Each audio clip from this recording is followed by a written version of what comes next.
What's up, guys? It's your boy Zawolki back out with another Chris Watts video. And today we're looking at From Secret in the Dark. Chris Watts, I Want the Truth, D.A. Rourke hid at my sentencing trial. I definitely want to see this because I do feel like there has been silence and cover up. And I mean, the man was trying to look good for his upcoming voter being DA for what's that called? Elections. There you go. So the faster things get closed, the better you look.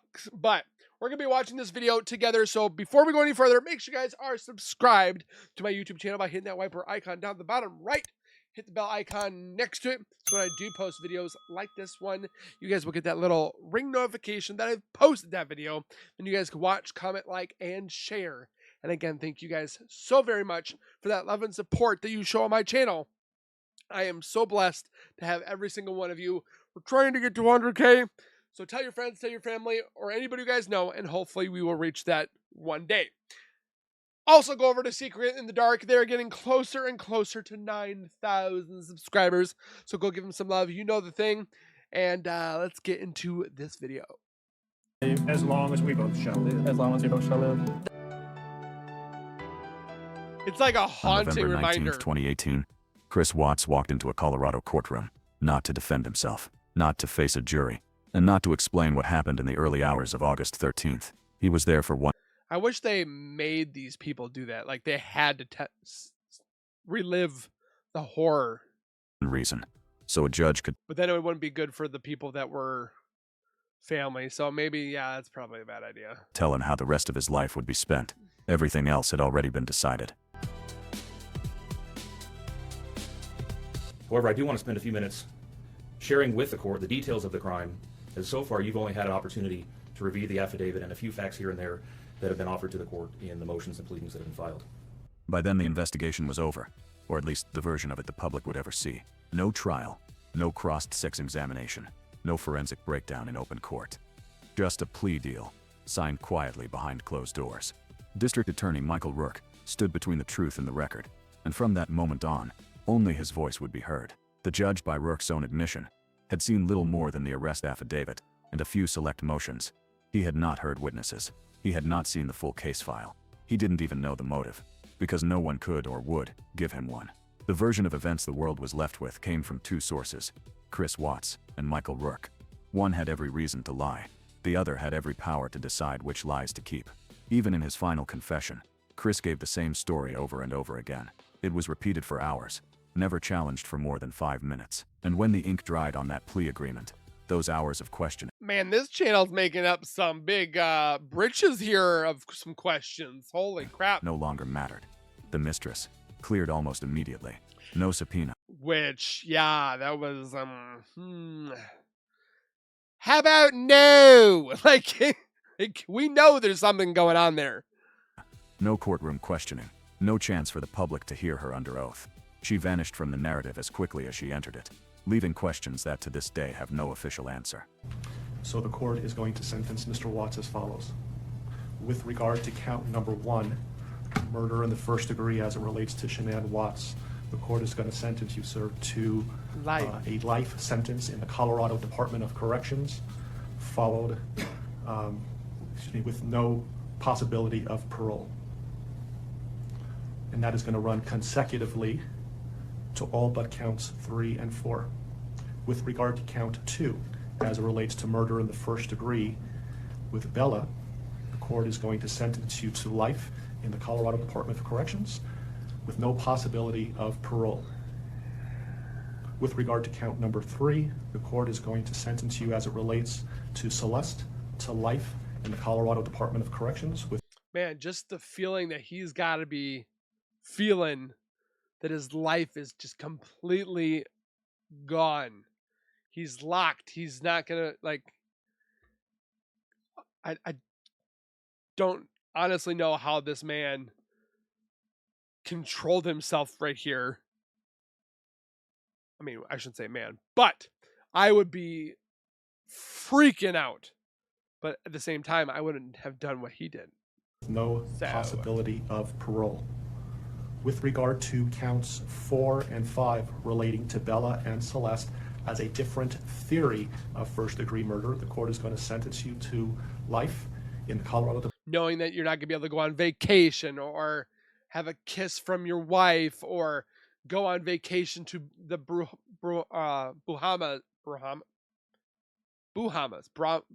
my goodness, Bahamas. There we go. Just knowing that you're not gonna be able to do anything like that, or go to birthday parties or Christmas get-togethers and go to a Steelers game. Like, all that is gone for him. No driving anymore. Like, I couldn't. He gave all that up for a woman. A woman. What? Department of Corrections, and legally those sentences must run concurrently as a different theory of first-degree murder. Recognizing the unlawful termination of pregnancy for the unborn child that has been named Nico, the court absolutely believes that the maximum sentence of 48 years would be appropriate to run consecutive to the other charges, with an additional mandatory parole period of 3 years as set forth by statute. Or like put a heart monitor on him and see like what's it doing. And so, in less than 20 minutes, the courtroom closed the book on a case that still had its most important pages missing. The whys and the how, Yes. sealed forever by a squiggly line on a plea deal. This is not the story you've been told. This is the story of the truth that was never put on trial. On that cold November morning, the courtroom felt less like a place of justice and more like a stage already set for the final scene. Chris Watts entered in a prison jumpsuit, flanked by deputies, his face drained of the media-trained smiles he had shown just weeks earlier. But here's what no one watching from the gallery knew. The real trial had never happened. It's like, why have a lawyer and have to pay for this man if you know you're going to be going for life? Like, why even have a lawyer? I just don't see it. There was no battle over evidence, no testing of theories. Every word, every fact the judge was about to hear came from the desk of District Attorney Michael Rourke. Rourke told everyone in that court that the judge had only reviewed the arrest affidavit and a few carefully selected motions. That means, in a case that shocked the world, the presiding judge had not seen full investigative files. He had not read entire transcripts. He had not heard one live witness. The weight of the sentence he was about to hand down rested entirely on the prosecutor's account. And that account had holes.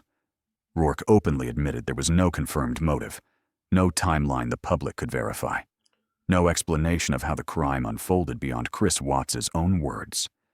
Yet Rourke was about to stand in this courtroom and tell a story, one he controlled, and one no one in that room would be allowed to challenge. Chris Watts had already waived his right. I mean, Chris could have been like, hey, that's not right, but is he going to really say nothing or say anything? To a trial. He had told his lawyers to stand down. And with that single choice, every cross-examination, every challenge to the state's narrative was erased. The plea deal ensured that the only voice the judge would hear was the prosecutor's. And the prosecutor was under no obligation to present evidence that raised doubt. The judge asked Watts if he understood the plea. Doubt with somebody's possible involvement? If he entered it willingly. Watts answered yes, but no one asked him, under oath, Sweet. to detail what actually happened in that house. No one questioned the contradictions in his earlier statements. The story that might have unraveled under scrutiny was left untouched, because this courtroom wasn't built for questions. It was built for closure. And closure came fast for some. The woman at the center of Watts' affair, Nicole Kessinger, was cleared within days of the plea. No subpoena, Ridiculous. no sworn testimony, no public accounting of her actions that summer. She was framed as a victim and allowed to walk away, a decision made and defended by the same man now controlling the courtroom narrative, Michael Rourke. From here, every fact the public would remember about the Watts murders would be filtered through one voice, one man, and even in his own words, Didn't that look like Nicole Kessinger back there? Like right here? Kind of does. Or the one next to it. I mean, I could be just grabbing at straws here, but kind of does. One of these two girls.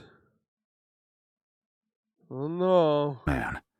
And even in his own words, he admitted the most basic truth, that he didn't know why it happened, that he could not explain what could drive a man to annihilate his family. So shouldn't you And find yet, that out? he asked the judge to sentence without ever finding out.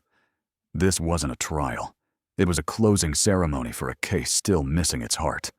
And from this I mean, that's true. You're going to sentence a man without actually knowing why? We should know why. moment on, the truth would be whatever the prosecutor decided to tell. The sentencing hearing began with a formality. The defense had nothing to add, no counter-narrative, no evidence to present. Their role was reduced to a silent acknowledgement that the deal was done. Then, Michael Rourke stood. In that moment, the power shifted entirely to him. Whatever he chose to say would become the official record of one of the most publicized murder cases in Colorado history. He began not with proof, but with a statement of certainty. He told the judge that Chris Watts was guilty, that the crimes were deliberate, that they were calculated. He described the bodies being hidden at an oil site, the shallow grave for Shanann, the crude oil tanks where the girls were placed. But what Rourke didn't say was just as important as what he did. He didn't tell the court how he knew the sequence of events. He didn't explain the absence of independent forensic confirmation in open court. He did not mention that Chris Watts had never been asked, under oath, to recount the night in detail. Instead, Rourke spoke in broad strokes, painting a picture that fit neatly into the guilty plea, but left the unanswered questions untouched. He claimed that Watts had a desire for a fresh start, for a new relationship, but offered no evidence beyond the existence of an affair. He never... But for those haters, there's all this evidence. Like, there's barely anything, man. There's nothing in this case that's evidentiary support. ...for address the contradictions in the timeline. Besides timelines, phone pings, and phone calls, and text messages deleted. But we don't have anything like that was like Exhibit A, or Exhibit B, or Exhibit C. Like, we didn't have any of that. He never addressed why Chris's earlier story was abandoned so quickly, or why it had only been challenged for minutes in an interrogation that lasted hours. The judge listened in silence. He had no other version of events to compare. The defense remained bound by their client's instructions. The entire courtroom was hearing a single, unchallenged account from one man, the prosecutor, who had already admitted he didn't know why the crime happened. And when Rourke spoke of motive, he offered none, only speculation. He admitted that the true reason may never be known. Yet he urged the court to move forward with sentencing. He told the judge there was no need for a trial, no need for further investigation. The plea deal, he argued, had spared the families more pain. But what it had really spared was the state from scrutiny. People were saying that the judge even was in on it. Like, he's like, oh yeah, I'm going to sentence Chris no matter what. Like, don't you want to see some stuff? And then make the decision? Scrutiny of an investigation that ended the moment person, Watts but... agreed to sign. Scrutiny of a mistress who was cleared before she was ever questioned under oath. Scrutiny of a case where the judge was asked to deliver the harshest sentence without ever seeing the full picture. In that courtroom, the verdict wasn't the product of a trial. It was the product of an agreement. And every detail the public believes about that night, from motive to method to aftermath, was filtered through Michael Rourke's carefully chosen words. That's true. When he finished, the defense again had nothing to add. The judge pronounced the sentence, 3 consecutive life terms, without the possibility of parole, plus additional years for other charges. Chris Watts did not speak. The gavel fell, and the case was declared closed. But the truth was never put on trial, and the questions that should have been asked in that courtroom I so wish it was. Still hang in the air, unanswered. Thank you so much for coming out here with me, Christopher. I am having a wonderful time. You mean a lot to me, and I'm glad that you're having a blast. I am so out of breath. In the months after the murders, Ew. one name surfaced, and vanished faster than any other. Nicole Kessinger.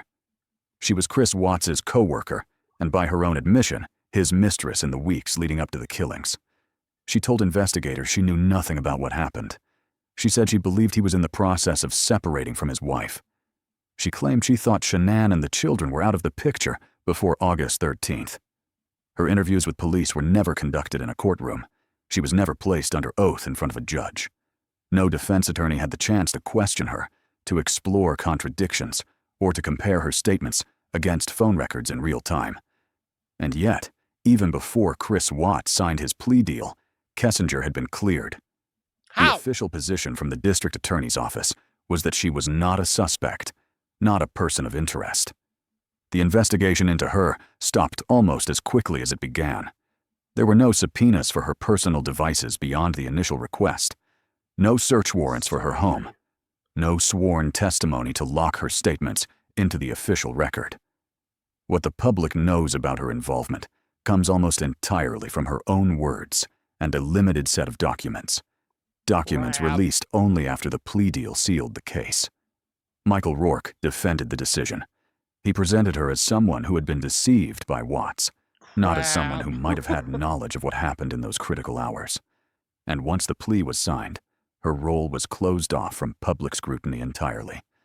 In high-profile cases, associates, friends, and romantic partners of the accused are often questioned repeatedly, even aggressively, to rule out the possibility of shared planning or concealment. In this case, She that was an process was brief, accessory. contained, and quickly That's abandoned. what I think she should get. The absence of a trial meant the absence of any legal requirement to bring Nicole Kessinger into the courtroom.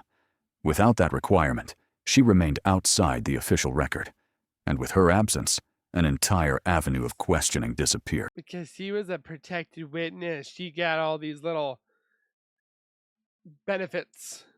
Because she was a victim herself. Hell no.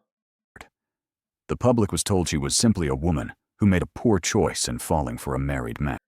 And you caused the turmoil that led to the destruction of his family and loss of life of 4 people. Your actions make consequences. You should know. Like, when have you ever heard of a mistress having a good, happy ending? I mean, is there? But no one outside of law enforcement has ever been able to examine her statements under pressure. No one has seen her confronted with conflicting evidence in a courtroom. Her swift exit from the case is one of its most enduring silences. And it was a silence made possible by the same decision that shaped the rest of the investigation. The decision to end it all with a plea deal. In most trials, motive is not required by law, but it is pursued Wow. relentlessly because it helps a jury make sense of the evidence. Here, there was no jury to convince. But shouldn't it be closure to know the motive? Like, I would want to know why my child died. Because not knowing would be like complete, like, strangulation. I wouldn't be able to breathe. I'd be so upset about not knowing. There was only a judge who had already agreed to the terms of the plea deal. Without the need to persuade 12 citizens beyond a reasonable doubt, the state had no incentive to dig deeper, to They confront should've. contradictions, or to account for missing details. Rourke's admission should have been the start of more questions. How could such a brutal crime have no clear reason? How could an investigation close without a single solid answer to the most basic why? But instead, it became the final word. The judge heard it, acknowledged it, and moved on to sentencing. The families were told that the plea deal spared them the pain of a trial. What it really spared was the prosecution from having to stand in a courtroom and defend its case against scrutiny. No one would challenge the timeline. No one would test the physical evidence in front of a jury. No one would press Chris. Man, this case has a way with words that just like come right out of your head. You're just like, yeah, I was thinking about that, but I didn't want to say nothing. This channel's like, hold my beer. I'll say it. Watts to reconcile the differences between his original story and the one the state adopted. The sentencing went forward with that gap wide open. The judge pronounced 3 consecutive life sentences, plus decades more for the additional charges. You'll The never get courtroom it out. emptied. The cameras left, and the official record closed with the most important questions still unanswered. Why did it happen? Why? How did it unfold? and what was left out of the story the public was told. That's the #1 search thing. Chris Watts, why? That's the #1 YouTube and Google search. Those answers remain locked away not because they couldn't be found, but because no one in that courtroom was required to find them. When the gavel fell, the Watts case was over in the eyes of the court. But for those who had been watching closely, it felt less like justice served and more like a door slammed shut before the full story could be told. The plea deal had accomplished its purpose. It had secured a conviction. It had eliminated the risk of a trial. And it had allowed the prosecution to control every detail of the narrative presented to the judge, the media, and the public. It also meant that no new evidence would be brought into the open. The original interviews with Chris Watts would never be dissected under oath. The unanswered questions about the timeline, the cause of death, and the inconsistencies between his accounts would never be tested in front of a jury. The role of others, however small or significant, would never be explored in a courtroom. Michael Rourke's voice was the last one the public heard in the case, and because there was no trial, there was no competing version of events. His statements became the official And we should have been able to have all that. truth by default, even as he admitted that the central motive remained unknown. The judge sentenced Chris Watts to life in prison without the possibility of parole. It was the harshest sentence available under the plea agreement. But the sentence did not answer the questions that had driven the world's attention to this case. It did not explain why a seemingly ordinary father would commit such acts. It did not account for the speed with which key figures, like Nickel Kessinger, were removed from scrutiny. It did not resolve the gaps between the physical evidence and the story told in court. For the families, the case was over. For the state, the case was closed. But for anyone seeking the full truth, the real Because they also probably didn't want to spend money dealing with all this. investigation never began. The questions of how and why, the very questions that define a murder case, remain locked away, sealed not by lack of evidence, but by the choice to stop looking. The courtroom was not the place where the truth came out. It was the place where the truth was buried under the weight of an agreement, and where the final act was performed without the full script ever being read. And that is why, years later, the Watts case stands as one of the most haunting examples of a verdict without a trial. Because it was handled sloppy. I've had retired DAs come to me and tell me, oh yeah, this was held, you know those glass trays? You're like walking and then somebody just throws a rock at it? Pretty much how this DA did this. They literally said it was glass shaking, bowl china shop handled. They would have handled it a whole different way. One even said, not even me, until I started believing it, when D.A. Rourke did this case to benefit him on his election year, to make it look like he was doing his job diligently. But that came from a DA, retired DA. So, yeah. A story concluded, but never truly told. Your Honor, there are no words to adequately describe the unimaginable tragedy that brings us before this court today. By my comments, I'm not even going to try to express the horror, the pain, or the suffering that the defendant has caused to these families, to this community, and to all who were a part of this investigation. However, I do want to spend a few minutes sharing with the court the details of the crime, as so far you've only had an opportunity to review the affidavit and a few facts here and there that have been offered to the court in the motions and pleadings that have been filed. The questions that have screamed out to anyone who will listen since August 13th of 2018 are why and how. Why did this have to happen? How could a seemingly normal husband and father annihilate his entire family? For what? These are the questions that only one individual in this courtroom or on this planet knows the answers to. I fully expect we will not receive the answers to these questions today, nor will we at any point in the future. I don't expect that he will ever tell the truth about what truly happened or why. Even if he did, there is no rational way that any human being could find those answers acceptable responses to such horrific questions. And yet they just want them to go quiet. Like, we should be able to find these answers. the best we can do is try to piece together some kind of understanding from the evidence that is available to us. And the evidence tells us this. The defendant coldly and deliberately ended 4 lives. Not in a fit of rage, not by way of accident, but in a calculated and sickening manner. Shanann was 34 years old. She had married the defendant in November of 2012. Over the weekend leading up to August 13th, she had been at a work conference in Phoenix, Arizona, and returned home in the early morning hours of August 13th. We know that she got home about 1:45 in the morning. The doorbell camera on their home shows her arriving back home from the airport. Shortly thereafter, at least according to the defendant, they had what he referred to as an emotional conversation about the state of their marriage and about what their lives would look like going forward. What was said during that emotional conversation, only he knows. What we do know is that shortly after that, the defendant strangled her to death with his own hands. We know that he slowly took her life the morning of August 13th. We know that this was not done in an uncontrolled, vengeful manner that he tried to describe to agents. I wonder if his hands ever haunt him. You know, if you touch something, like if you grab a can like this, does it give him a flashback to that moment? Because some murders have knives, guns, cars, rope. His weapons are him. He is the weapon. I don't even think, man, he's got to be haunted by that. Oh, yes. I'm glad he's haunted. From CBI and the FBI. If that were the case, you would expect to see vicious, horrible bruising about her neck, shoulders, and face. You would expect to see the hyoid bone in her neck broken. You would expect to see some kind of defensive wounds on his body as she struggled and fought for her own life. I had that thing right here. None of those are present. The only injuries that were on Shanann's body were one set of finger or bruising, what appeared to be fingernail or finger mark bruising to the right side of her neck. We know that our experts will tell us that it takes 2 to 4 minutes to strangle someone to death manually with their own hands. The horror that she felt as the man that she loved wrapped his hands around her throat and choked the life out of her must have been unimaginable.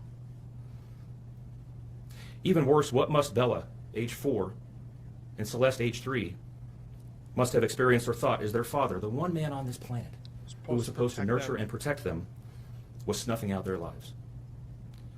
They both died from smothering. Let me say that again. The man seated to my right smothered his daughters.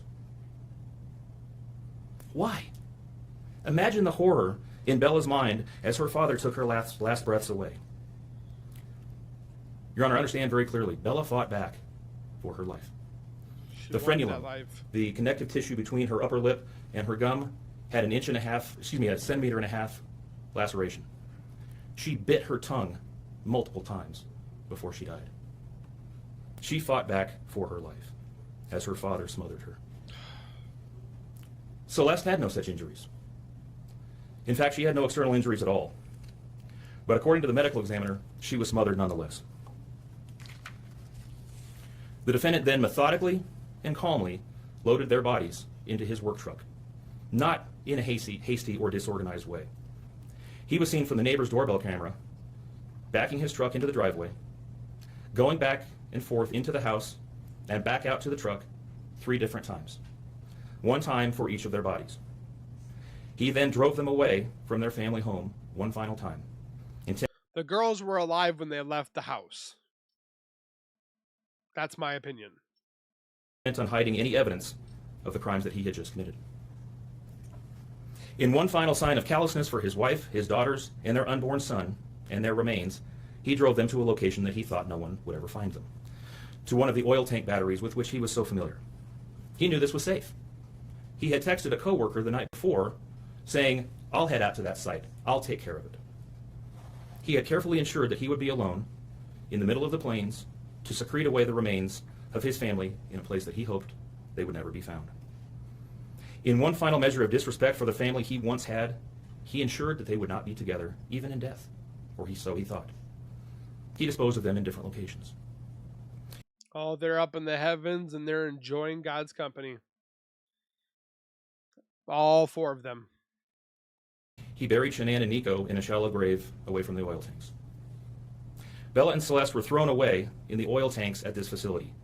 Different tanks, so these little girls wouldn't be together in death. Imagine this, Your Honor. This defendant took those little girls and put them through a hatch at the top of an oil tank, 8 inches in diameter. Bella had scratches on her left buttocks from being shoved through this hole. A tuft of blonde hair was found on the edge of one of these hatches. The defendant told investigators that Bella's tank seemed emptier than CC's because of the sound that the splashes made. These were his daughters. Significantly, when his co-workers arrived at the tank battery later that morning, to a person, they all described him as acting completely normally. It was a normal workday, even while his daughters sank in the oil and water not far away from him. And then his efforts at deception truly began. We've all seen the emotionless interviews that the defendant gives to the local media asking for help in locating his family. We watched as he claimed that the house was empty. He was shaking his head like this.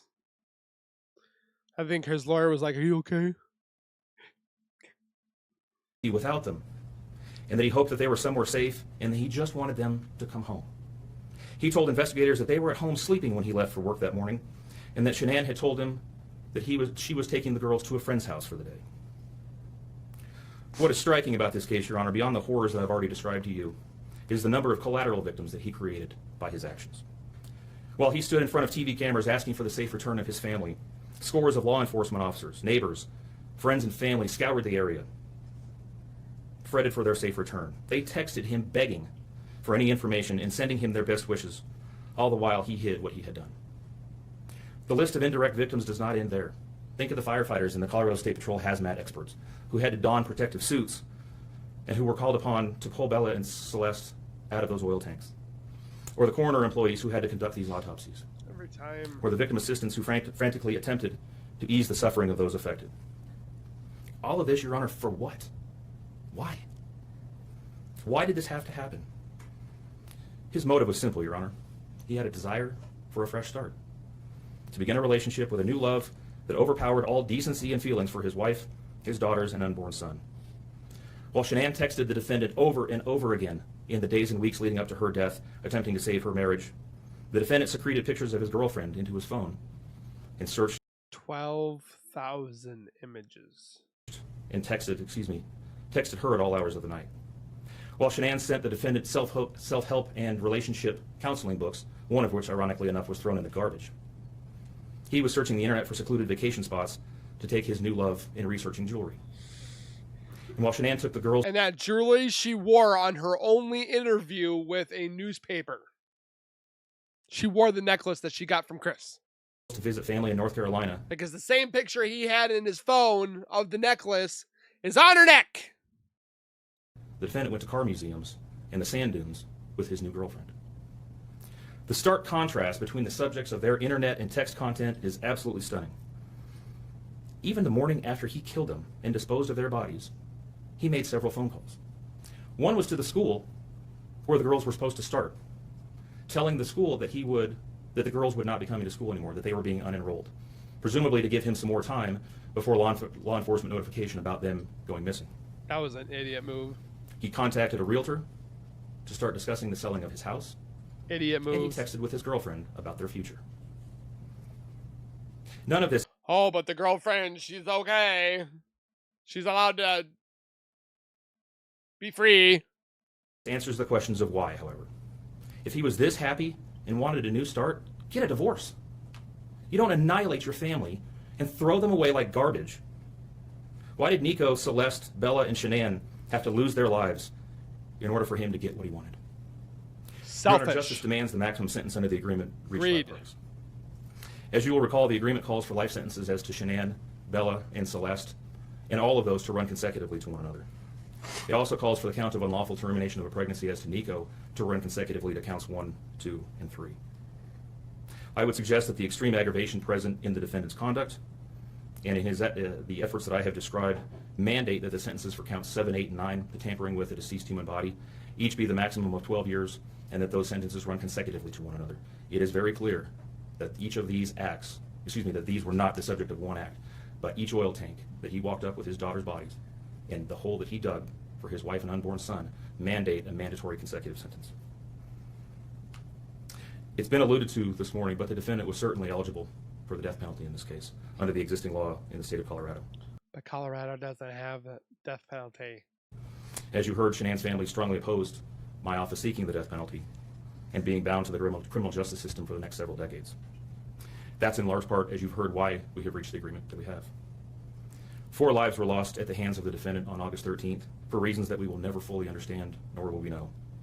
In the end, the Rourke family was much more merciful towards him than he was towards his wife, his daughters, and his unborn son.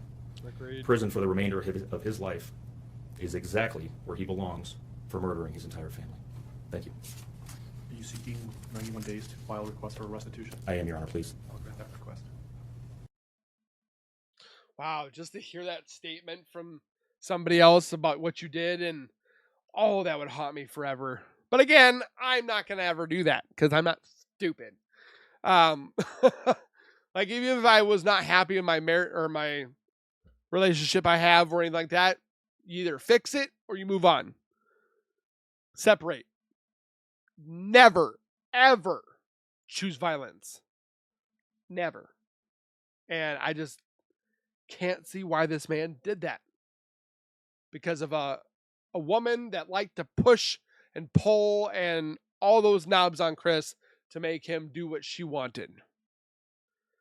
I'm watching a video right now. This one right here. Police chief realizes he's going to prison forever. This one is like almost the same scenario. The mistress was involved. She was the catalyst by pushing his buttons, and he murdered her ex-boyfriend, and because she had a problem with her ex. And yeah, you need to watch it. It's on Red Tree Crime. Police chief realizes he's going to prison forever. Check this video out and let me know what you guys' thoughts are on this video. I'm halfway through it, and my gosh, it just makes you like, why is Nicole not in cuffs? Because exactly what's happening here with the mistress should happen to this mistress. Even if she didn't touch anything, I think the woman got 12 years because she didn't do the murders. She helped push him to it. She got 12 years. Why didn't Nicole? Leave your thoughts down below. Don't forget to go over to this YouTube channel and subscribe. Secret in the Dark. Link is down in the description. We will see you guys in the next video. Please take care. Be safe. As always, keep nerding on. And we will see you guys in the next video.